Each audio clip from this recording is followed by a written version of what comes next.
Bonjour à toutes et à tous. Eh bien, écoutez, je suis très heureuse de vous retrouver ici pour cette dernière conclusion de l'année. Donc, on va terminer ici cette énergie du Sagittaire. Et puis, dans quelques jours, on ira évidemment ici ouvrir le Capricorne. Mais le Capricorne va se trouver ici à cheval entre cette année 2025 et donc l'année 2026. Ce qui fait que on peut considérer ici qu'on adresse une conclusion de cette année 9. On va parler de maison 9. Donc, on est dans quelque chose qui, évidemment, va être assez dense. Ça, c'est important. C'est dense parce qu'il y a évidemment beaucoup de choses ici à dire pour que cette conclusion puisse créer l'ouverture. Donc, que l'on puisse ensuite entrer dans la maison 10, la maison du Capricorne, et que l'on aille chercher un nouveau souffle. Donc, c'est vraiment ici l'idée. De façon collective, on termine l'année 9 et on entre dans l'année 10 en réalité avec le prochain défi. Donc on peut le considérer 1 ou on peut le considérer 10, on le verra justement ensemble. Mais c'est pour ça que ça a du sens en fait. Donc cette vidéo évidemment elle est importante. Elle est importante parce que elle va vous permettre ici d'adresser vos propres conclusions. Donc elle a pour vocation ici à vous inspirer dans ce sens-là.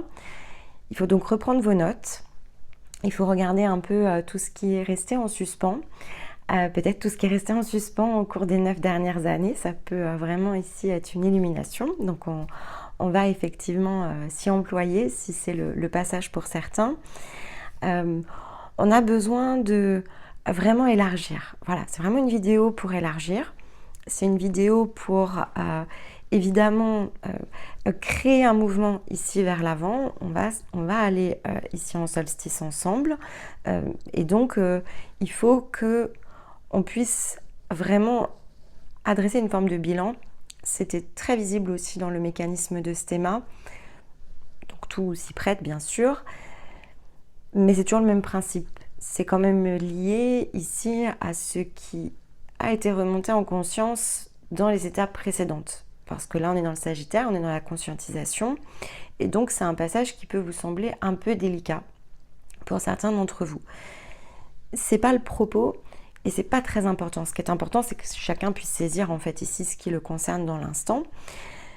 Mais notez de fait ici dans vos carnets de revenir sur cette vidéo lorsque justement peut-être certains éléments auront été réunis dans l'intervalle. Donc, c'est un point d'appui. Ici, c'est ce qui permet de créer un point de bascule concret, donc c'est très physique ici.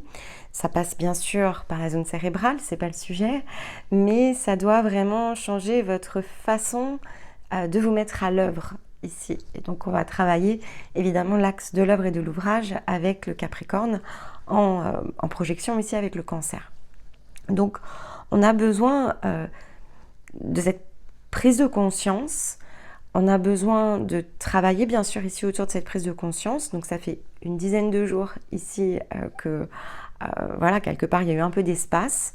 Et donc on va essayer de rassembler. C'est vraiment l'idée ici de créer l'assemblage. Donc voilà, on va voir bien sûr ensemble, hein, voyons ce qui va ici se produire. Donc vous avez les commentaires pour expliquer évidemment si certaines choses ici... vraiment, s'il y a la pop-up, s'il y a l'Eureka, eh bien, vous pouvez utiliser bien sûr ici les commentaires. Vous pouvez, notamment pour celles et ceux qui sont en parcours, vous pouvez ici utiliser notre canal d'échange habituel. Vous pouvez vous soutenir bien sûr ici les uns les autres, vous pouvez vous inspirer. C'est pour ça aussi que souvent l'expérience, le fait de prendre le temps de témoigner, ça soutient quand même celles et ceux qui sont en route avec vous, même si de façon individuelle vous n'en avez pas toujours conscience, donc ça aide. Et puis bien sûr de notre côté on est là pour lire, pour répondre et donc eh bien pour interagir ici avec vous et favoriser l'interaction bien sûr ici entre vous. Le même principe que d'habitude, il n'y a pas de vérité évidemment ici absolue. Ce que l'on cherche à faire, c'est à créer des mouvements dynamiques, c'est de la progression. On est dans l'axe ici avec le Sagittaire de la croissance, donc c'est chercher ici évidemment à pousser une marche en avant, ce mécanisme de la croissance chez tout à chacun, et de se laisser en un sens porté, c'est vraiment ça l'équilibre, c'est de se laisser porter par les informations, mais c'est de les utiliser, parce que s'il n'y a pas le faire, eh bien les rêves restent à l'état de rêve, et donc c'est bien dommage en fait ici de ne pas les vivre. Voilà pour l'introduction, et donc je vous retrouve dans quelques secondes pour effectivement terminer ensemble ici ce défi du Sagittaire.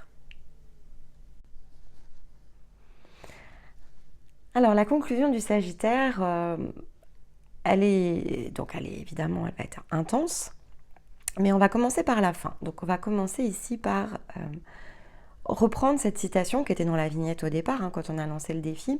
Donc vous avez l'habitude, on met la vignette, on engage le défi, on prend une autre citation d'ailleurs pour engager le défi, parce que la vignette et donc la conclusion, avec cette citation, c'est vraiment l'idée de l'alpha et de l'oméga en fait. C'est de donner ici un sens, un début et une fin. C'est l'éternel bien sûr ici recommencement, c'est ce que représente la vie, c'est ce que représentent les cycles, c'est ce que représente ici, c'est ce que doit représenter notre manière de vivre. Donc ici on va prendre cette citation parce qu'elle était justement ici placée dans le sens de la vie, avec ici les paroles de Bouddha qui nous rappellent que la vie n'est pas un problème à résoudre, mais une vérité à expérimenter. Donc si vous prenez la citation, vous comprenez pourquoi je la prends au démarrage ici de la conclusion, parce que c'est évidemment une citation qui doit nous porter, qui doit nous emmener dans ce changement de regard qui est impératif en fait ici sur la vie, pas sur l'existence, sur la vie. Et de bien différencier les deux est essentiel aussi pour être dans la croissance. Il y a l'existence. L'existence, c'est quelque chose que l'on peut complètement réaliser à l'extérieur de soi. On peut complètement traverser l'existence. En revanche, on ne peut pas traverser la vie. La vie, elle est sans début ni fin. Donc, l'existence nous laisse à penser que l'on naît et que l'on meurt, que, évidemment, on a cette idée de personnage. Donc, ça nous laisse à penser qu'il y a un début et une fin. Alors que la vie, c'est juste la vie, en fait. Et donc, la vie, c'est plutôt... ici, il faut se baser plutôt sur le principe de l'énergie qui nous rappelle que finalement, et ça tous les scientifiques l'attestent, rien ne se perd, tout se transforme. Lorsqu'effectivement, ici, on travaille dans tout ce qui va porter ici sur la science, notamment sur la physique, on s'aperçoit que tout change d'état, en fait. Alors, il y a des choses qui sont plus évidentes que d'autres, et c'est pour ça que nous, de notre côté, on utilise souvent la symbolique du papillon, parce que je pense que c'est ce qu'il y a de plus simple pour comprendre le phénomène de justement cette vie qui est en mutation permanente. Donc c'est l'impermanence quelque part ici de l'état et la permanence de la vie.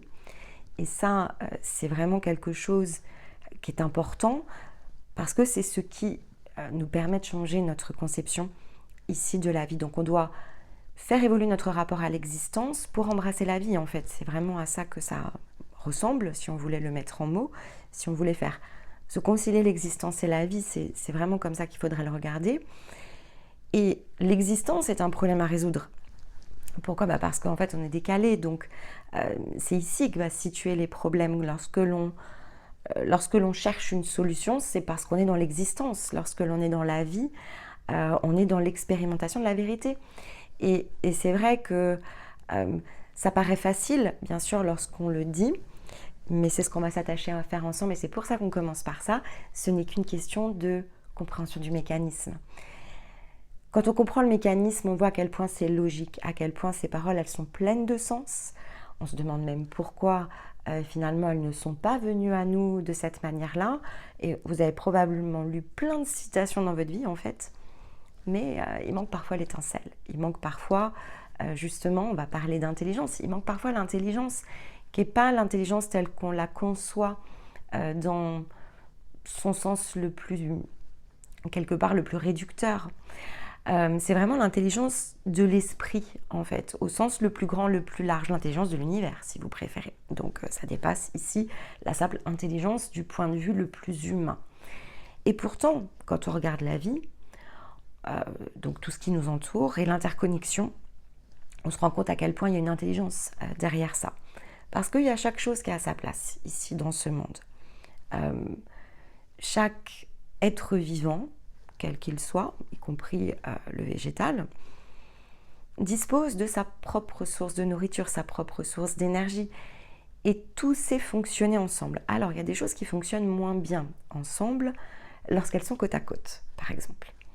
Il y a certaines plantes, par exemple, qui ne supportent pas ou qui ne peuvent pas être en croissance l'une à proximité de l'autre.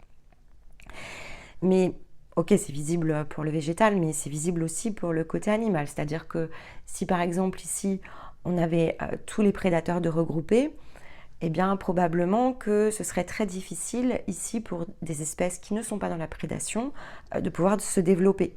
Donc, ça fait sens, en fait, qu'il y ait partout sur la planète des prédateurs et partout sur la planète d'autres types d'animaux qui, en fait, permettent de créer un écosystème qui est harmonieux, même si on peut convenir qu'à certains endroits, eh bien, oui, il y a eu certaines introductions, par exemple, d'espèces qui déséquilibre un écosystème, mais c'est visible aussi, c'est-à-dire que cet écosystème qui est en déséquilibre, c'est ce qui permet de rendre visible l'intelligence qui se situait derrière. Et ça montre aussi que lorsque les choses ne sont plus en ordre, il peut se créer évidemment ici le chaos. Et donc, comprenez quand même, et ça c'est l'histoire de la vie dans son ensemble, et sur cette terre en particulier qui nous l'enseigne, à échelle ici de la vie sur Terre, la présence humaine, elle est sur une période de temps qui est très très courte en fait. La Terre a déjà connu plus d'une extinction.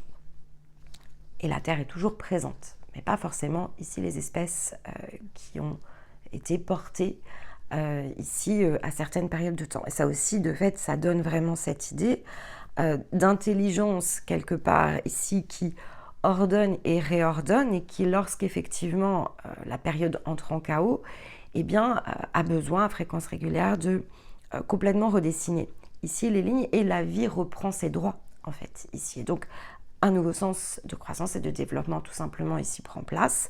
Donc, la vie ne disparaît jamais totalement, elle se réadapte. Et donc, effectivement, tout est lié à l'adaptation en fait ici de chaque espèce. Il y en a qui finalement ont complètement traversé l'ensemble des époques depuis, on va dire, le jour 1. Donc ici on va avoir notamment les bactéries. Et puis eh bien, il y a tout ce qui était probablement ici des constructions un peu plus complexes qui n'ont pas toujours résisté ici aux différents changements.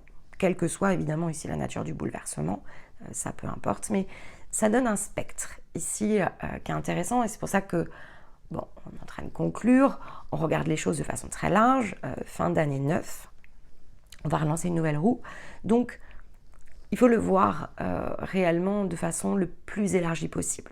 Après, il faut revenir à soi, donc rassurez-vous, on va revenir à soi, mais on est dans un monde en interaction, on est dans un monde de relativité, et souvent on est centré aussi en tant que, donc là dans le sens de l'espèce, dans l'humain, il y a quelque chose qui est quand même un peu auto-centré. Et c'est vrai qu'on va ici, et c'est ça qui est important, c'est que la question n'est pas l'importance ici de chacune des espèces. En fait, tout le monde a sa place, tout le monde est important, tout le monde pourrait être en harmonie, et puis parfois, pour plein de raisons, en fait, ça ne l'est pas. Mais il faut revenir, bien sûr, ici, à sa place et à son propre espace, de façon individuelle, et probablement, en cette période, en tout cas ici, c'est pas qu'il ne faut pas s'intéresser à ce qui se passe à l'extérieur, mais pour pouvoir interagir avec l'extérieur d'une autre façon, c'est ce que je vais m'attacher ici à vous expliquer, il faut être centré parce que autrement, effectivement, on va chercher à résoudre et la vie n'est pas un problème à résoudre, mais une vérité à expérimenter. Et donc, on va sortir de l'expérimentation pour entrer dans l'existence. Et donc, on va percevoir la vie comme quelque chose qui doit être résolu. Et donc, on va identifier des problèmes. Et à ce moment-là, on va être à l'extérieur de la vie. Et on ne sera plus dans l'expérimentation de la vérité. Et donc, on n'est plus dans l'axe, etc., etc. Vous avez compris le principe. Parce que chaque mouvement, en fait, ici, que l'on réalise, c'est celui qui façonne le monde. de façon individuelle comme de façon ici collective. De façon individuelle, chacune de nos actions, chacune de nos paroles, chacun de nos choix crée ici une interaction extérieure. Ça façonne, par effet de projection, on impacte et on influence ce qui se situe autour de nous. À chaque fois que vous prononcez un mot, alors évidemment, exception faite, si vous vous parlez à vous-même dans votre tête, exception faite de façon directe, j'entends. Si vous vous parlez devant votre miroir, mais à ce moment-là, en fait, c'est tourné vers vous-même. Donc, il y a quand même ici un impact. Ça va quand même bouger ici votre façon de concevoir quelque chose. Donc, ça va changer votre regard. Et si ça change votre regard, eh bien, ça va changer votre analyse, votre évaluation ici des situations. On peut évidemment élargir les choses et dire ça va vous changer votre façon de vous voir, de vous percevoir. Mais ça aussi, en fait, ici, ça a un impact sur l'interaction ici avec les autres. Parce que dès lors que je ne vois plus ou que je ne regarde plus l'expérience d'une même manière, il y a un impact. En général, c'est un impact qui va être positif ou qui va être négatif. Mais il y a un impact. C'est-à-dire que ce n'est jamais neutre. Une interaction ne peut pas l'être. Pourquoi ? Parce que finalement, sur le principe de l'interaction, et quand bien même ici votre intention est neutre, elle suscite ici quelque chose chez les autres. Votre présence et chacun de vos mouvements suscite une réaction en chaîne. En fait, c'est vraiment le principe de causalité, et celui-ci, il ne peut pas être évité. À moins effectivement, mais c'est pas tout à fait correct. Je vais aller au bout de la réflexion. Certains pourraient dire à moins de se mettre en retrait. Mais le fait de se mettre en retrait impacte en fait en réalité votre environnement parce que ça influence peut-être d'autres ici à faire quelque chose de similaire. Et peut-être pour celles et ceux ici de qui vous vous éloignez, ça va forcément les impacter. Donc en fait, à partir du moment où vous êtes né, la neutralité de votre impact, elle n'existe pas. Il aurait fallu effectivement ici ne pas s'incarner, ça je vous l'ai déjà dit, mais dès lors que l'on s'incarne, il faut se dire oui en fait, chaque chose que je vais faire, que je vais penser, que je vais consommer, enfin globalement chacun de mes mouvements, y compris ce que je peux me dire à moi-même, a un impact. Il crée nécessairement le monde dans lequel je suis plongée. De près ou de loin, c'est ce qui permet de créer ici l'ordonnancement, le réordonnancement, donc le côté permanence ici de la vie finalement, qui à chaque instant intègre toujours plus de paramètres, des nouveaux éléments. Et donc cette séquence, évidemment, elle devient avec le temps éminemment complexe. Mais c'est pour ça qu'elle est autant individuelle qu'elle n'est collective. C'est simplement après ici, voyez comment ça fonctionne au niveau cellulaire en fait. C'est le principe cellulaire mais qui est mis ici dans le point de vue extérieur. Les cellules évidemment ici se multiplient. Il y a des choses ici qui s'assemblent, il y a certaines associations qui fonctionnent moins bien que d'autres. Ça peut créer la détérioration d'autres cellules. Donc vraiment, ça c'est tout aussi visible si on sort de la nature au sens le plus large du terme, c'est visible à l'échelle ici cellulaire. Donc si vous vous intéressez un peu au sujet, il n'y a pas besoin d'être expert. Les principes de base ici du fonctionnement cellulaire font vraiment comprendre le fait que de toute façon, qu'on le souhaite ou non, en fait, ça ne peut pas être une question. Votre présence implique ici nécessairement un ordonnancement, un réordonnancement à partir de vos propres paramètres. Et ça se diffuse. Ça se diffuse malgré ici votre volonté, malgré votre perception. C'est indépendamment de vous, en fait, quelque part. La différence, c'est que voilà, il peut y avoir évidemment ici un travail conscient, et le travail conscient ne va pas limiter l'impact. Par contre, ce que vous allez influencer autour de vous, il peut y avoir un sens de direction. Donc là, je vous renvoie bien sûr à la citation qu'on a utilisée pour le démarrage de ce défi. C'est effectivement ce fameux principe qui est lié à la position des voiles et non pas à la direction du vent pour déterminer la direction. Donc si on est conscient de la position de nos voiles, plutôt que de chercher à comprendre comment le vent peut ici nous amener dans une direction plutôt qu'une autre, eh bien, on prend sa responsabilité et en fait, on est maître de notre propre vaisseau. Et donc, on est maître de notre... Alors, pas vraiment de notre destination, mais on est maître de la détermination, de la direction. Et c'est pas, évidemment, c'est pas du tout la même manière ici de se plonger dans la matière. On n'est plus dans l'existence, c'est plus approximatif ou, on va dire, inconscient. Au-delà de l'approximation, c'est que finalement, reprenez la position du bateau, on n'est pas le navigateur qui explore le monde sans savoir sur quoi il va tomber. On est plutôt celui ici qui cherche à déterminer la direction en utilisant ses voiles, donc il s'adresse ici à sa propre compétence. Symboliquement, c'est à ça que ça revient. Donc il y a bien sûr ici une différence, mais cette notion de réciprocité, on ne peut pas l'ignorer, et puis de toute façon, elle ne peut pas ne pas exister.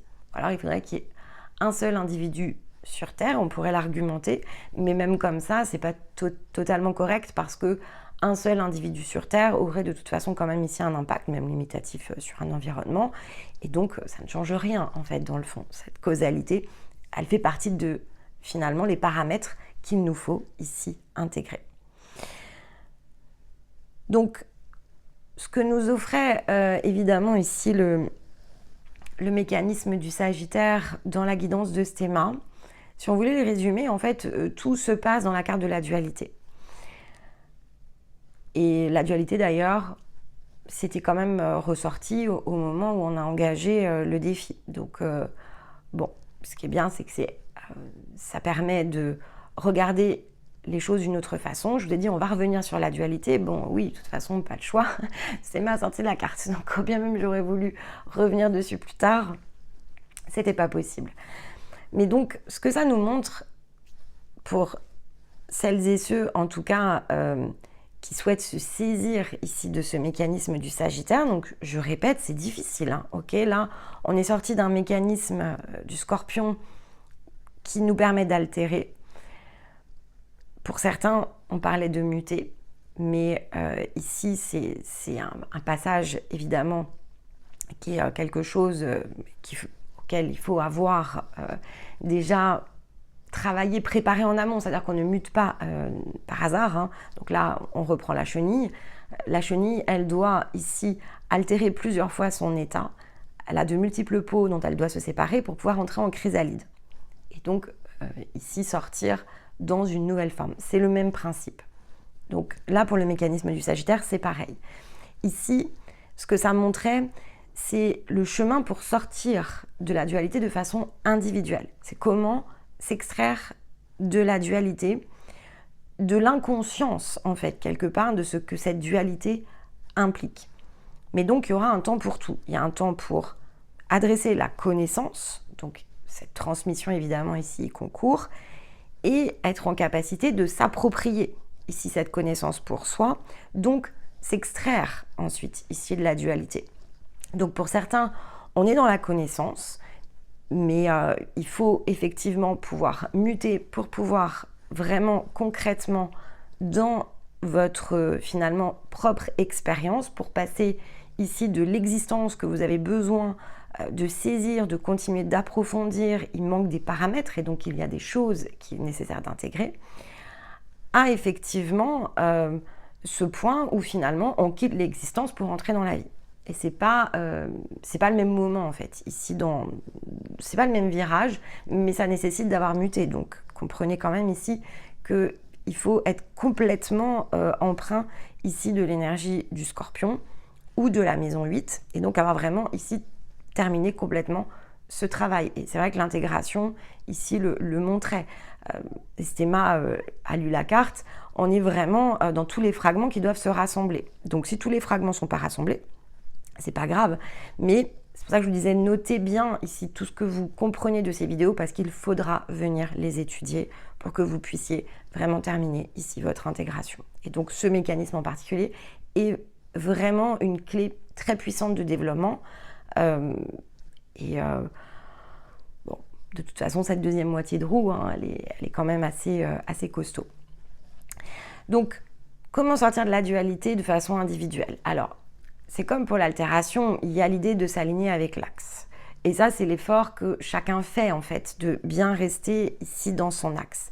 Mais il y a comment se verrouiller dans son axe. Parce que, eh bien, en fait, se désaligner, sortir de son axe, même si on met tout l'effort pour y rester dedans, il y a beaucoup de choses, en fait, ici, que l'on va faire et qui vont rester à côté. C'est pour ça qu'on avait cette ligne entre le phare, donc la conscience et le phare, donc c'est vraiment l'idée du projecteur, une voie ici qui est montrée, pour permettre le travail sur l'être.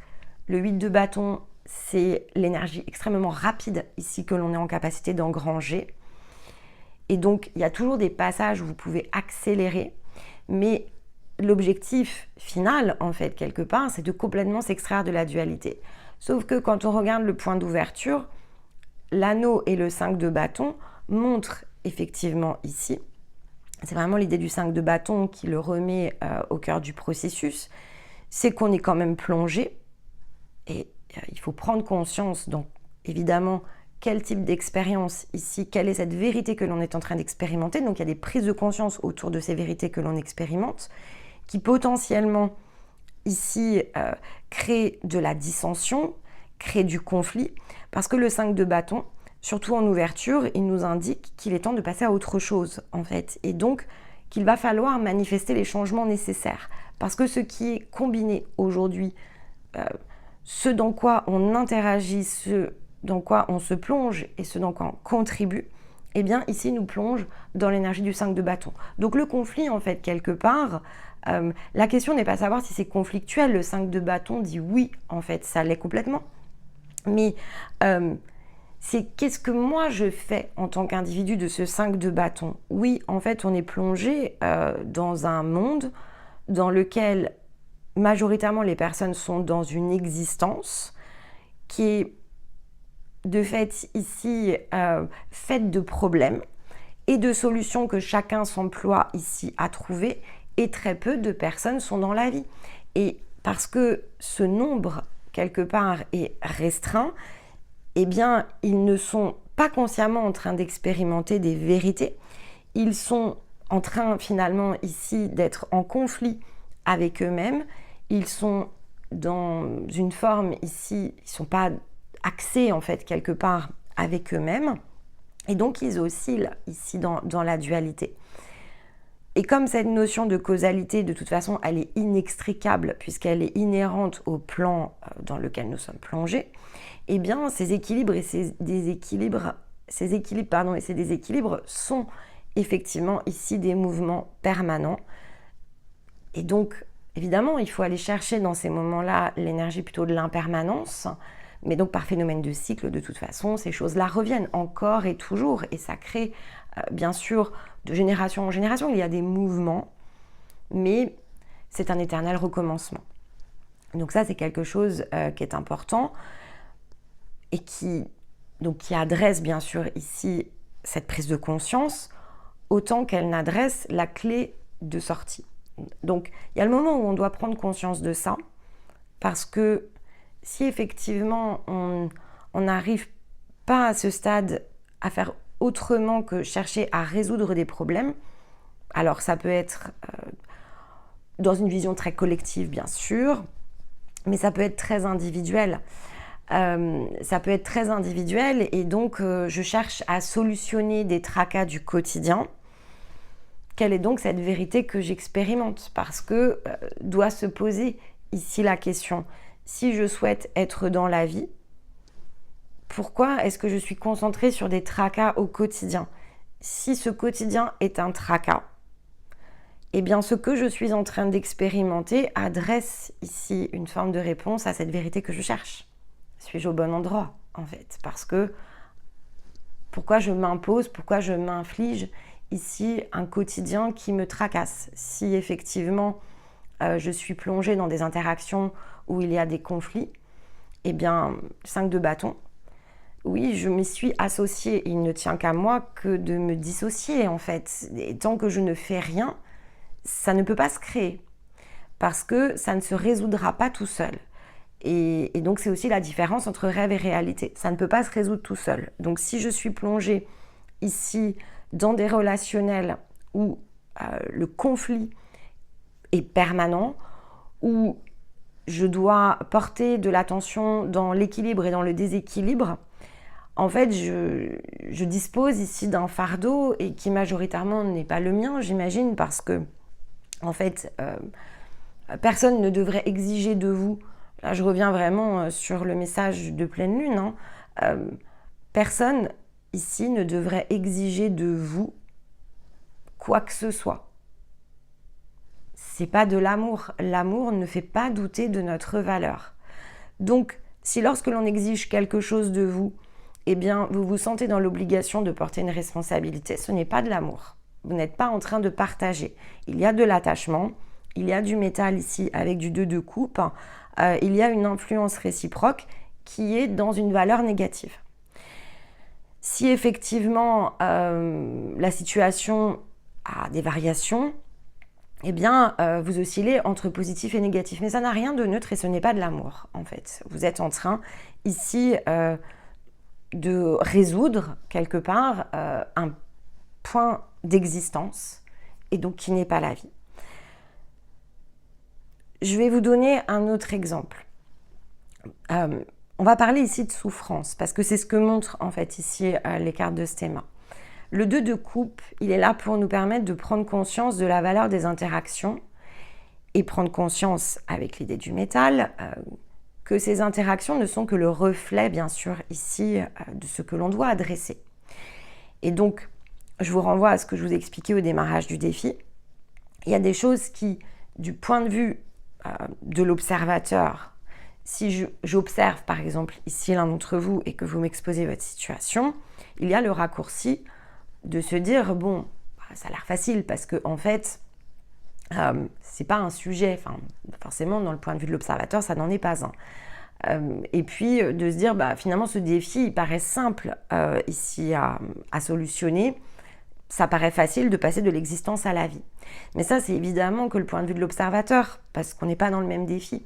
Et donc, il y a une différence, bien sûr, ici, dans nos défis de façon individuelle. Et on crée des 2 de coupe en fonction de ça, en fait. On va créer ici des interactions en fonction de ce qu'il nous faut ici dégager en reflet de nous-mêmes. Et donc, on a tous, bien sûr, ici, des multiples possibilités de scénarios d'une part, mais ok, il n'y a peut-être pas des multiples combinaisons, mais elles sont suffisamment nombreuses pour qu'on soit plutôt en train d'adresser des jugements réciproques que réellement ici du soutien ou de l'orientation. Sauf lorsqu'évidemment, on a cette vigilance, cette conscience. Mais dans certaines situations, l'adressons-nous de cette manière-là dans 100% des cas, il faut se poser la question. Et c'est vrai qu'il y a beaucoup de réflexes quand il y a toujours un pan d'existence ici qui s'accroche à nous. Il y a toujours ce réflexe dans l'observation que l'on peut faire d'un point de vue vraiment ici, notre point de vue le plus neutre que l'on peut avoir dans ces moments-là. En fait, il est très peu neutre.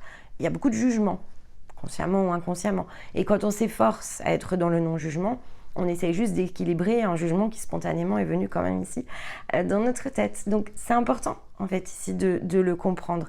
C'est important de comprendre que même ce que l'on regarde finalement s'adresse en reflet ici de nous-mêmes, de cette difficulté que souvent l'on a à regarder les choses de façon neutre. Donc c'est pour ça que cette dualité elle est aussi subtile et aussi complexe. Mais c'est une clé, hein. Il faut évidemment ici travailler cet angle. Donc ce 2 de coupe, dans cette façon ici d'être adressé, en tout cas dans ce mécanisme du Sagittaire, ce qu'il montre, c'est comment adresser la différence entre la douleur et la souffrance. La souffrance, c'est finalement l'impact qu'une douleur prend dans notre tête, dans notre vie. La douleur, elle est physique, la souffrance, elle est morale. Et distinguez toujours, lorsque vous vous exprimez, adressez toujours soyez conscient en fait ici de ça. Soit vous avez mal, soit vous souffrez en fait. Alors lorsque l'on a mal et à force peut-être ici d'avoir mal, donc certains mots physiques peuvent évidemment générer de la souffrance puisqu'il y a une association ici qui se crée. Donc la souffrance, c'est la tête, et donc ça adresse évidemment ici la vulnérabilité. Mais voyez les enfants ne disent pas je souffre, en fait. Les enfants ils disent j'ai mal. Quand ils tombent, ils disent j'ai mal. Ils disent pas je souffre. Ce sont les adultes ici qui vont parler de souffrance, mais pas les enfants en fait.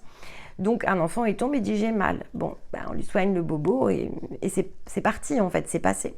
Alors évidemment, ça peut être quelque chose ici de plus fort. Mais quand un enfant ici a une souffrance qui est amplifiée, c'est parce qu'en général, elle était associée ici à une émotion. Si par exemple, on va dire que c'est un accident qui ici n'est pas juste un petit genou écorché, eh bien il y a eu la peur en fait ici. Donc il y a une association entre un événement, des choses qui se sont enchaînées, un accident qui a eu lieu et l'émotionnel qui va aller avec. Alors là, oui, il y a de la souffrance. Il n'y a plus juste de la douleur physique. Il y a eu tout un mécanisme qui a conduit de la souffrance. Et donc, si en plus il y a des personnes impliquées, il y a une association ici qui va se faire autour de ça. Mais donc, comprenez effectivement que soit on a mal, soit on souffre. Mais lorsque l'on souffre, en général, c'est parce que l'on a eu mal. Et donc, il y a quelque chose ici qui est venu s'associer.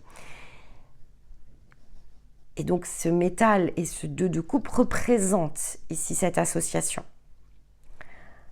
La douleur ici, c'est physique. La souffrance, c'est moral. Vous pourrez vivre une vie sans souffrance, mais vous ne pourrez pas vivre ici une vie sans douleur.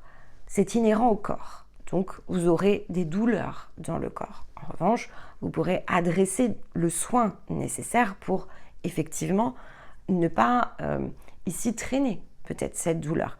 En revanche, si effectivement les choses sont dans une implication plus grande, plus large, et donc évidemment qu'il y a des causalités, eh bien il va y avoir une association ici avec le côté moral, et donc on va associer le mal et la souffrance. Et à ce moment-là, bon, l'association en 2 de coupe, effectivement, elle est délicate.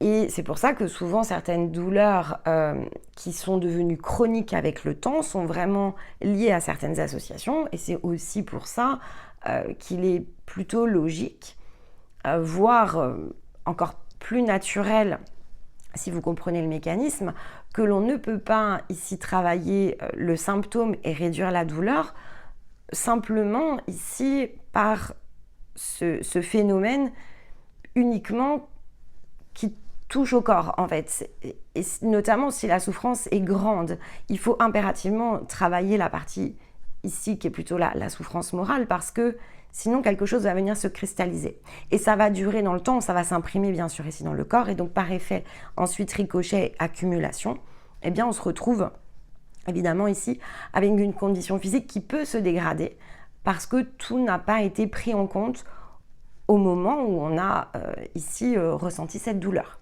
Donc le corps évidemment ressent la douleur, mais il va ici par association créer quelque chose, et donc on va ici évidemment parler de la vulnérabilité de la tête, hein. Il y a une association ici qui se fait, donc on va parler de souffrance. C'est un tout, et ces souffrances sont liées à des interactions, donc ça c'est important, c'est lié aux causalités que notre zone cérébrale évidemment ici va générer de façon relative.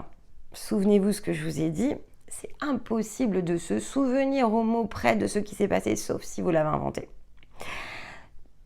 Et donc il y a plein de choses qui vous ont probablement échappé au moment où l'association s'est créée, mais il faut dérouler. Donc comment sortir de la dualité? C'est ça aussi. C'est-à-dire que eh bien, il faut aussi comprendre le fonctionnement de votre corps, il faut comprendre le fonctionnement de l'interaction, le fait que notre simple présence ici, de toute façon, crée de la causalité. Et là, il faut se replacer effectivement ensuite dans cette notion d'intégration qui est vraiment conduite alors, par le Sagittaire ou par la maison 9. Hein, là, ça va dépendre. On va donner évidemment ici la variation. Mais donc là, il faut revenir dans cette position que va représenter ici, alors peu importe comment on l'appelle, on peut l'appeler l'ermite, on peut l'appeler le sage aussi, parce que c'est une position, bien sûr, ici, comme celle du sage, qui, à la manière d'un ermite, a besoin de créer une zone de silence pour comprendre les choses, pour les travailler, pour les observer, pour observer l'observateur et donc réinventer une façon ici de s'orienter. Donc changer, et là je vais reprendre la citation de Bouddha, ne plus chercher à résoudre un problème, changer vraiment ici le point de vue, mais redéfinir une nouvelle vérité à expérimenter pour qu'effectivement la vie finalement que l'on mène correspond à ce que l'on souhaite vivre. Et donc là, ici, on a une combinaison entre ce que l'on souhaite vivre, donc un désir, et la manière dont se crée, se déroule et s'invente ici la vie. Mais l'invention passe par le désir. Si je ne suis pas dans la satisfaction de ce que j'expérimente, eh bien, il ne tient qu'à moi, ici, de réévaluer, de changer les lignes et d'adresser une nouvelle forme ici de vérité, de la tester. Et si celle-ci ne me convient pas mieux, je suis à la manœuvre, en fait. Et donc, ici, conscientiser le fait que nous manœuvrons dans le sens de notre propre existence, que certes, bien sûr qu'il y a une notion de collectivité, mais c'est quand même de notre fait ici de choisir ce dans quoi on s'associe. C'est de notre fait aussi d'identifier et d'aller tirer les racines de nos propres souffrances pour que finalement on se sorte de cette façon de concevoir l'existence au profit ici de la différenciation d'ailleurs entre la douleur et la souffrance. On ne pourra jamais gommer la douleur, mais on pourra complètement ici se libérer de la souffrance. Et ça ne relève que de notre choix. L'ermite n'est pas celui qui renonce, il est celui qui se détache. Le sage ne renonce pas ici à la vie. Alors, exception près, s'il décide d'aller effectivement plutôt se positionner dans un monastère, par exemple. Et donc, il est dans un autre mode de vie, mais il expérimente finalement ici une autre vérité. Donc, c'est beaucoup plus en retrait, mais sa présence n'est pas neutre. Je reviens même sur quelqu'un ici qui viendrait se mettre dans un temple, ce n'est pas neutre. Parce que sa présence ici dans le temple n'a rien de neutre. Et si effectivement il change de vérité, qu'il passe, je ne sais pas, 9 ans dans un temple et qu'ensuite il en ressort, il va peut-être ici pouvoir revenir réexpérimenter une autre vérité. Et donc, ce qui compte, c'est le côté impermanent de l'état des choses. Et donc, c'est d'être en capacité ici de se réinventer. C'est finalement la seule chose qui compte. En revanche, si on se prédestine à ne vivre qu'une seule vérité au cours ici de cette seule existence, pourquoi pas? Ça, après, tant que c'est un choix, tant que c'est conscient, tant que on apprend à apprivoiser en fait ici et à intégrer les facettes de nous-mêmes, alors là pour le coup les possibilités évidemment ici sont multiples et multipliables.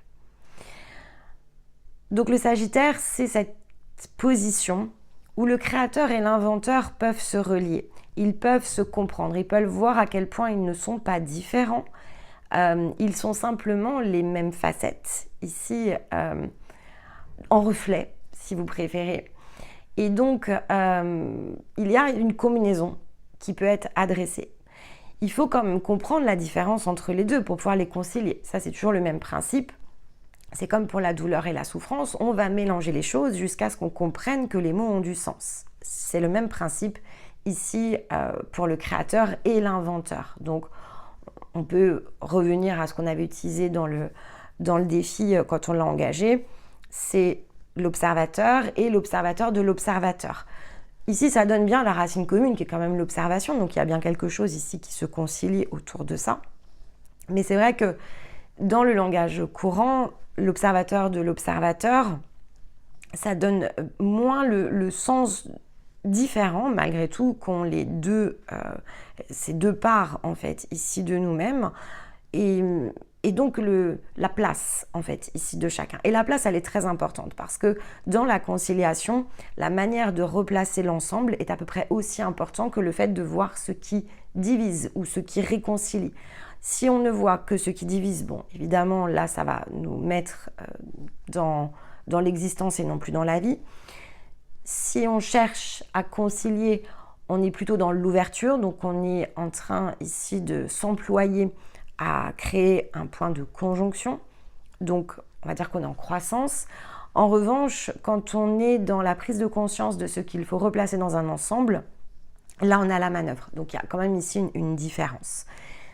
La manœuvre, on va de toute façon le travailler beaucoup plus en détail dans le défi du Sagittaire, mais ici, dans le défi du Capricorne, pardon, mais en Sagittaire, il faut l'ouvrir parce qu'on est dans la conscientisation. Donc il faut comprendre ici que le Sagittaire est dans le placement, le replacement des choses.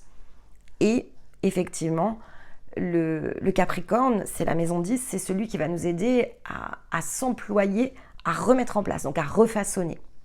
Et ça, c'est quand même important. Mais encore faut-il savoir ce que l'on doit façonner. Et c'est pour ça que le Sagittaire doit vraiment adresser ce replacement, le questionnement, en tout cas ici, de ce replacement. Si on veut comprendre le créateur et l'inventeur, on peut utiliser une façon de le mettre ici dans une autre forme pour bien voir la différence entre les deux peut faciliter. Parce qu'il y a quand même beaucoup de... tout ce qui est créateur et création, c'est très très connoté. Et donc, je ne veux pas ici qu'il y ait de problèmes de compréhension.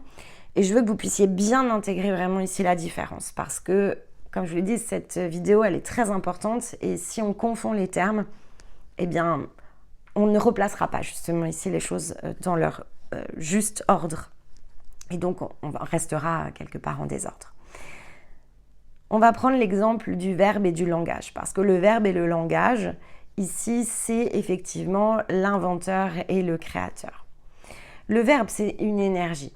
On va parler d'énergie de verbe. Les mots transportent un message, véhiculent ici quelque chose. C'est pour ça qu'il faut autant les soigner. Parce que ça impacte nos sens lorsque l'on parle. Chaque mot, si on prenait énormément de temps, et je pense qu'aujourd'hui on ne le prend plus justement, mais si on prenait beaucoup de temps à choisir nos mots, à être conscient que chacune de nos paroles impacte et influence l'autre, il y aurait probablement plus de précautions. Aujourd'hui, tout va vite. Et on va vite dans les mots, on va vite dans le mélange des mots, et on va vite, quel que soit après le support de langage que l'on utilise. Mais le verbe, c'est vraiment ce qui invente ici quelque chose. C'est vraiment l'inventeur. Donc, c'est pour ça que c'est vraiment très important. Mais c'est l'énergie que ça véhicule, hein, ok ? Parce que, évidemment, cette énergie et ce choix des mots, il passe ensuite par le langage. Et donc, ici, il passe par le créateur. Le verbe, l'énergie, verbe est l'inventeur et le langage est le créateur. Le langage, il se crée de multiples manières. Mais il se fait à partir d'un choix. C'est-à-dire que l'expression verbe-énergie, eh bien, il y a un choix de la personne qui porte ce verbe et cette énergie d'adresser une forme plutôt qu'une autre. Donc, lorsqu'elle fait cela, elle crée. Elle va créer de différentes manières et elle peut créer de manière différente selon vers quoi ça s'adresse. Mais c'est quand même issu d'un choix. Si je choisis ici de ne pas soigner ma parole, c'est mon choix. Si je choisis d'utiliser n'importe quel mot ou de ne pas prendre conscience de la valeur de chaque mot, c'est mon choix, en fait, en tant qu'individu. C'est moi qui choisis parce que on peut évidemment distinguer les enfants. Les enfants travaillent plutôt en projection. Mais après, lorsqu'ils sont plus grands, en fait, ça reste leur choix de rester dans leur disposition première. Parce que finalement, aujourd'hui, on est dans un monde où tout est accessible. Donc, ça reste le choix individuel ici d'accéder à l'information. Ça reste le choix individuel d'engranger ici certains savoirs et d'en ignorer d'autres, ou de ne rien engranger et donc peut-être de se divertir. Et on a toujours tendance ici à se dire oui, mais c'est conditionné, oui et non en fait. Si vous prenez votre histoire individuelle, il y a eu des choses pour lesquelles certains d'entre vous ont été extrêmement conditionnés à ne pas réussir à être là où vous étiez. Et ça ne vous a pas empêché de le faire. Donc, il n'y a pas que cette question de condition. Et ça, c'est vraiment la différence avec cette notion de déterminisme. En fait, l'existence est déterminée, mais la vie ne l'est pas. Alors, exister ou vivre ? Et ça, finalement, c'est à chacun de se décider. C'est vraiment l'expression de la libre volonté. Autrement, c'est à peu près aussi basique que le libre arbitre. Et donc, on est dans un monde où tout cela est bien plus accessible. On avait parlé de mondialisation il y a quelque temps déjà. Cette mondialisation, puisque de toute façon, chaque action, chaque mouvement, chaque choix offre ici une interaction, qu'elle soit positive ou qu'elle soit négative, c'est l'utilisation en fait ici qui est négative dans certains cas, ou qui peut être au contraire un avantage, quelque chose de positif.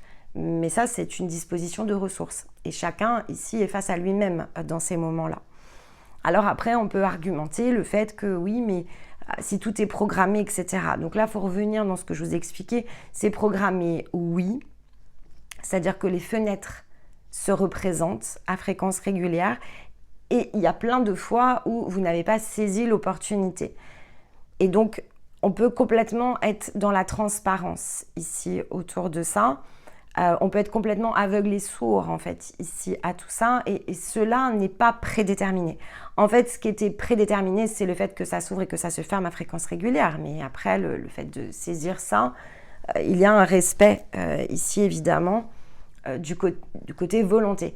Et sur le principe de quelque chose qui est beaucoup plus large, on peut parler bien sûr ici de multidimensionnalité. À chaque fois que quelque chose ne se produit pas, par exemple dans cette vie ici que vous connaissez, eh bien, dites-vous que de toute façon, si on vous demande de choisir entre A ou B, il y a vous qui avez choisi A et il y a un autre vous qui a choisi B. Et donc, finalement, tout ça se réordonne. Ce réordonnancement, il est dans une échelle qui est bien trop large, bien sûr, ici, pour le concevoir de la sorte. Et c'est quelque chose qui ne doit pas conditionner notre façon de faire. En fait, on doit être très concentré ici sur notre faire parce qu'autrement, on parallélise des choses qui ne sont pas à notre portée. Donc il faut se concentrer, bien sûr, ici au présent. Et si tout le monde se concentrait en son présent, ça donnerait une remise en ordre beaucoup plus rapide. Pour le reste, oui, à échelle de temps, c'est problématique, temps humain. À échelle de temps plus large, dans un espace où le temps n'existe pas, il n'y a pas de problème. Mais ici, ça peut l'être. Donc, je reviens sur le sujet verbe-langage. Eh bien, effectivement, il y a de multiples manières ici de s'exprimer. Donc, le choix de langage, bien sûr, ici est important. On peut le faire par la parole, mais même dans la parole, il y a d'autres variations. On peut utiliser les mots, on peut utiliser le chant. Par exemple, on peut utiliser l'écriture pour pouvoir ici transmettre la parole.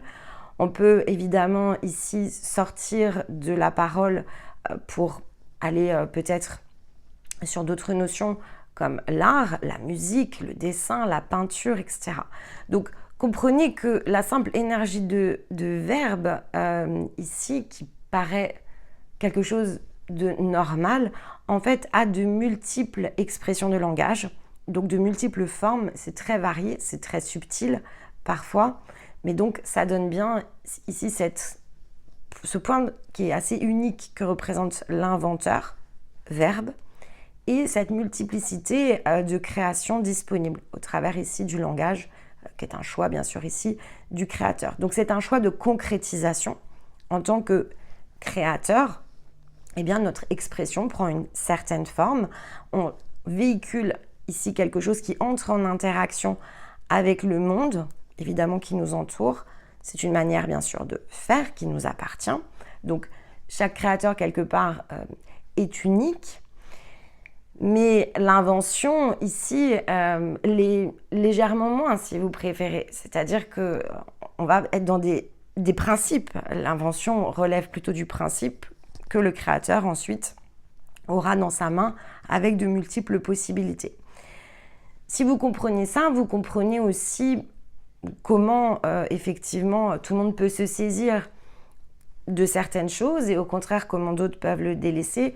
Vous pouvez aussi comprendre que cette notion de création, et c'est pour ça que j'ai utilisé un autre terme, comprenez pourquoi aussi elle est dans de multiples formes mais qu'elle est utilisée pour de multiples raisons. c'est comme l'art, le dessin, la peinture, la musique, on n'aime pas la même chose en fait, et donc il y a des choses qui peuvent ne pas du tout nous correspondre. On peut reconnaître l'art pour ce qu'il est, mais on peut ne pas apprécier la manière dont l'art ici s'exprime, le message qu'il véhicule, ou le choix en tout cas, la manière dont c'est adressé. Et donc, il y a des précautions à faire, mais ça explique aussi cette création, le monde en tout cas tel qu'on le connaît, ça l'explique d'une autre manière. Et si on veut le regarder dans la construction de l'humanité, on voit aussi pourquoi les créateurs à un moment donné étaient adressés dans un sens pluriel, pourquoi cette projection ici du monde et la manière dont dans l'Antiquité ou dans les religions primitives on savait l'adresser, elle est liée aussi à ce même écart qu'il existe entre tous les individus que nous sommes et cette complexité finalement ici en reflet de notre pensée. On peut comprendre aussi pourquoi à un moment donné les choses sont venues se restreindre d'ailleurs autour de ça, parce que de restreindre ici la création dans une forme et une seule, donc le principe ici de créateur unique par exemple permet vraiment de limiter finalement les possibilités.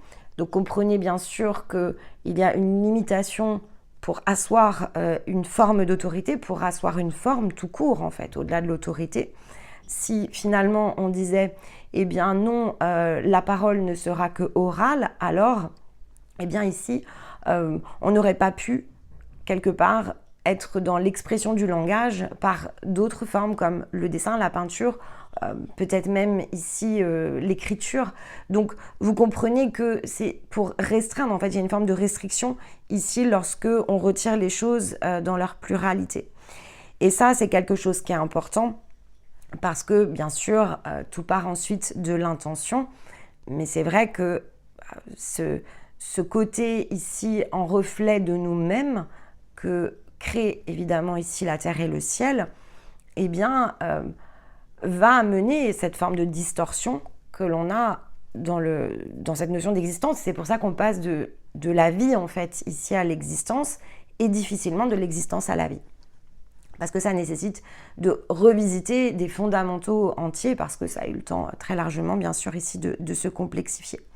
Mais sans rentrer, bien sûr, ici dans ce débat, ça renvoie quand même ici au message de la pleine lune que l'on avait en Sagittaire, le fait de s'en remettre à nos propres mains. Donc ici, c'est vraiment ce qui est le plus important, faire rejoindre ici cet inventeur que vous êtes, bien plus grand, bien plus large, cette immense énergie, avec le créateur, ici qui s'implique, les mains qui font, les compétences dont il dispose, parce que, évidemment, tout le monde n'est pas doué peut-être ici avec les mots, ou n'est pas doué pour faire un chef-d'œuvre. Il faut du génie ici pour ça, et on n'a pas tous les mêmes talents. Donc ce qui compte, c'est de s'adresser ici dans le sens de son talent. Et c'est pour ça qu'on avait effectivement l'être dans ici la séquence de stéma. Ce qui compte, c'est ce que nous sommes en fait. Ce qui compte, c'est d'être soi, c'est d'adresser cet ensemble à partir de soi, et donc d'être dans cette identification de cette vérité que vous avez choisi ici en tant qu'individu d'expérimenter, sans amener une restriction de la vérité avec un grand V. Ça aussi, c'est très important. Vous n'avez pas besoin d'être dans une vérité avec un grand V. Soyez dans la vérité et laissez-la ici finalement vous porter. Laissez-vous l'opportunité d'inventer, parce que autrement vous allez être un créateur extrêmement restrictif qui va se couper à nouveau ici de son inventeur, parce que cette multiplicité elle est visible dans l'extérieur, mais elle n'est visible d'ailleurs dans l'extérieur que parce que vous êtes ici un individu extrêmement complexe, et donc vos possibilités sont tellement multiples que c'est plutôt les choix que vous allez adresser, et évidemment ici on regarde du phare qui va compter. Pour vraiment terminer ici de dresser l'entonnoir finalement au travers de cette vidéo, et donc clôturer si vous préférez cette année 9, je voulais vous rappeler quelque chose ici qui pour moi en tout cas est important d'être bien réexplicité, parce qu'il y a l'idée du doute en fait, et souvent vous vous posez la question. Et là, après cette vidéo, si on n'adresse pas ce point, vous allez vous poser la question. Est-ce que je suis dans l'existence ou est-ce que je suis dans la vie? Est-ce que je suis dans l'attachement ou est-ce que je suis dans l'amour? Eh bien, la seule réponse ici qui s'adresse à tout le monde, c'est de vous permettre de vous souvenir que dès lors que vous doutez, en fait, vous n'êtes plus dans votre axe. Et on va distinguer parce que je vous ai souvent dit que le doute était sain. En fait, oui, il est sain parce que c'est celui justement qui vous permet de vous souvenir que vous n'êtes plus dans votre axe. Au moment où le doute survient et où ça crée en fait ici une forme d'angoisse parce que lorsque vous l'exprimez, en fait, le doute est sain quand il est là pour tester. C'est le doute scientifique ici qui est sain. C'est le doute pour contrôler votre logique et pour vérifier que les choses sont dans le bon ordre. Et donc finalement, c'est le doute que l'on va utiliser pour replacer l'ensemble. Mais lorsque c'est le doute ici qui vous place dans une position de réévaluation de votre valeur, à ce moment-là, c'est que vous n'êtes pas dans l'espace ici de l'amour. Vous êtes dans l'existence et pas dans la vie. Vous êtes dans quelque chose ici qui vous attache parce que le doute n'est pas réellement le doute tel que je vous l'ai expliqué, c'est le fameux problème qui émerge. Vous êtes en recherche de solutions et donc vous êtes dans l'existence, vous n'êtes plus dans la vie. Parce que vous êtes en insécurité. Autrement, il n'y a pas de doute. C'est plutôt ici c'est méthodique. Je veux vraiment vous donner la distinction parce que c'est très important. Ça, ce côté méthodique, il ne doit jamais vous quitter parce que vous êtes dans l'expérimentation. En fait, c'est l'expérimentation dans ce moment-là, pas l'insécurité. Quand on est dans le doute, l'insécurité, donc le doute plutôt émotionnel ou le doute blocage, j'arrive pas à progresser, pas dans ce qui nous permet de contrôler, donc contrôler ici les résultats de notre expérimentation ou déterminer finalement nos prochains paramètres et la prochaine vérité que l'on souhaite expérimenter, c'est que l'on est en train de ressentir ici une forme d'insécurité. Il y a quelque chose ici à l'intérieur de nous qui bloque. Et bien à ce moment-là, c'est la manifestation de ce désalignement que vous avez avec vous-même, c'est la manifestation de cette dualité, qui n'est plus cette dualité la simple quelque part. Elle est dure quand même, mais bon, comme je vous l'ai dit, quand on est entré dans le défi, on est sur un public averti, donc je ne vais pas vous jouer ici la carte du bien et du mal, on l'a déjà joué. C'est cette dualité dans sa profondeur la plus subtile. À ce moment-là, on est en train de chercher nos points de position. En fait, on est en train de chercher à comprendre la différence ici avec quelque chose.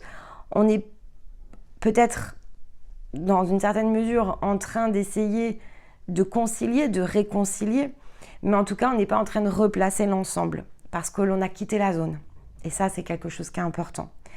C'est pour ça que pour moi, je voulais vraiment terminer cette vidéo en vous mettant dans les mains ce point d'ouverture parce qu'il va nous servir bien sûr ici pour le défi du Capricorne sur comment façonner. Parce que la maison neuve, c'est vraiment prendre conscience de notre humanité dans sa version évidemment ici la plus aboutie, mais dans cette version que l'on ne peut pas quitter. Dans la position ici de la maison neuve, on ne peut pas quitter la position du sage, elle est celle dans laquelle on conscientise. Elle n'est pas celle dans laquelle finalement ici on a la capacité d'agir.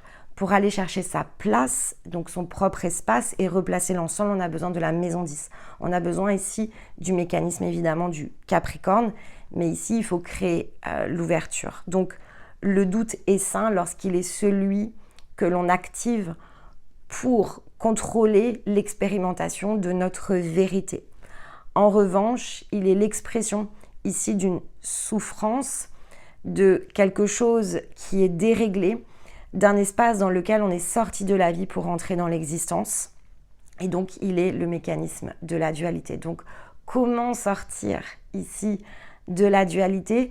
C'est en étant conscient de la manière dont les choses fonctionnent, même si ça nous semble compliqué, même si ça nous semble difficile, et c'est de s'attacher à être justement tourné vers l'anneau, donc tourné vers une conciliation toujours plus dense, toujours plus lié en fait ici à ce que nous sommes, c'est incarner le chemin et c'est être conscient que souvent lorsque l'on est dans ces situations, on est dans le 5 de bâton, on est au cœur des dissensions et quand on est au cœur des dissensions, eh bien oui c'est logique en fait ici de douter, c'est logique d'être sorti de son axe, c'est logique de s'interroger sur notre valeur, parce que dans l'interactivité ici de nos relations, eh bien, on est placé en insécurité jusqu'à ce qu'on ait la capacité ici de faire un switch, en fait, quelque part, et donc de différencier l'existence de la vie.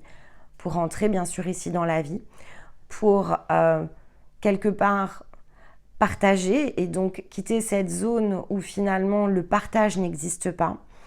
Ça ne nous fait pas sentir ici autre chose qu'envie. C'est un espace où on ne cherche pas d'ailleurs nécessairement à se sentir en sécurité, mais en tout cas on le différencie du mode dans lequel on se contraint, et donc ce fameux mode survie que l'on active et que l'existence évidemment ici nous permet d'activer, mais qui n'est en rien la vie. La vie n'a aucun début ni fin. L'existence, effectivement, celle-ci aura un temps qui est donné, un temps que l'on peut évidemment ici utiliser pour justement se placer ici dans le phare et changer notre façon d'intégrer, et donc pour s'extraire de la dualité. Alors lorsqu'évidemment ici toutes ces compréhensions et toute cette manière ici d'adresser les choses par rapport à nous-mêmes se sont conciliées et réconciliées, afin que l'on puisse ensuite s'atteler à replacer l'ensemble. Et ici, à ce moment-là, oui, on vit, en fait. La différence, bien sûr, ici, elle est là. Eh bien, écoutez, laissons évidemment ici ce point en suspens pour quelques jours. Donc, on est à quelques jours maintenant du solstice. J'espère que ça va finir de nourrir ici vos réflexions. On est encore pour quelques jours ici en Sagittaire, mais on va rapidement ici se précipiter dans la maison 10 et la maison du Capricorne. Mais écoutez et réécoutez évidemment ici cette vidéo, et puis mettez-la en parallèle de votre maison 9, qui peut évidemment ici être différente du Sagittaire. On adresse l'ermite à partir de sa maison. Donc ça, c'est quelque chose qui est important. Le Sagittaire permet la conscientisation, il permet la distinction ici entre créateur et inventeur, mais c'est la maison 9 ici dans votre thème qui va vous permettre d'adresser votre propre distinction, en fait. Et donc, révéler finalement ici ce qui a besoin d'émerger et ce qui vous place, pour certains d'entre vous, dans certaines dissensions. Donc le passage de l'existence à la vie, il va se trouver ici dans votre maison 9. Donc ça, c'est important. Ça ne veut pas signifier de fait ici le Sagittaire de façon individuelle. Et donc, il faut évidemment regarder, vos propres cartes pour ça. Exception faite, je le répète, vraiment, c'est très important. Je suis désolée, mais parce que là, évidemment, vous auriez un sujet d'axe. Si cette carte n'est pas redistribuée, vous le travaillerez lorsque ce sera le cas. Dans l'intervalle, il y a plein d'autres choses à faire. Adresser ici l'étape vraiment qui est la vôtre. Et donc, travailler ici le questionnement autour de votre énergie de créateur. Les choses, elles se replaceront de façon parfaite, en fait. Ici, ne redoutez pas cette partie-là. Voilà, il faut travailler par étapes. C'est important, les mécanismes. On l'a vu tout au long de cette année. Et j'espère en tout cas que vous aurez compris la valeur ici du cycle lorsqu'il est tourné dans ce sens-là de roue. Mais il y a cette difficulté, bien sûr, avec un double mécanisme entre archétype et maison. Ça complexifie, bien sûr, ici le travail, mais ça le rend extrêmement juste. Ça, c'est important. Ça le rend extrêmement juste. Et voilà, replaçons bien ici les choses dans leur ensemble. On ne peut pas comprendre ici la manière de concilier pour replacer l'ensemble si effectivement on n'a pas les zones ici qui rayonnent, je vais dire, dans le juste endroit. Et donc, tant que des choses sont décalées, ça ne peut pas coulisser. Je sais que certains d'entre vous aiment bien cette idée d'engrenage. C'est vraiment l'idée d'engrenage, en fait, c'est grippé.